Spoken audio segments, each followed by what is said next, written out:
welcome back guys. Welcome to LMTV. Once again, my name is LM Torres, and for today's video, we're going to make a lemon garlic Greek chicken. Naging trending yung recipe nito, so I'll try my own version of this recipe. So watch out guys. I'll see you later.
Okay guys, preheated na yung ating oven. So I'm about to put in our Greek chicken garlic lemon.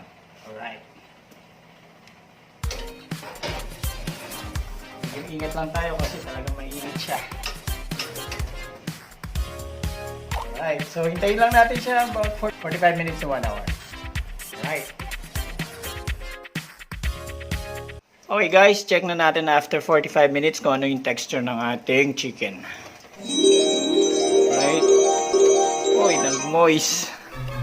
Okay guys, ayun na yung texture ng ating chicken. So I think kailangan pa natin another 15 minutes para maluto on a maximum temperature. Alright, after 1 hour guys, ito na ang ating lemon garlic Greek chicken. Look at that, so beautiful and delicious.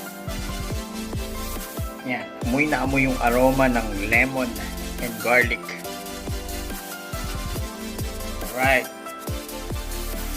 Alright guys, we're done with our lemon garlic Greek chicken, and I'm so happy na naging successful yung ating pagluluto ng lemon garlic Greek chicken. Kaya try nyo na din ito guys, talaga naman napakasarap. Once again, this is LMTV and my name is LM Torres. Please subscribe na kayo sa aking YouTube channel, LMTV, and sa aking FB page, LMTV.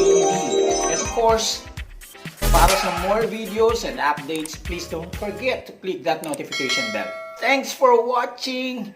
I love you all and God bless us all.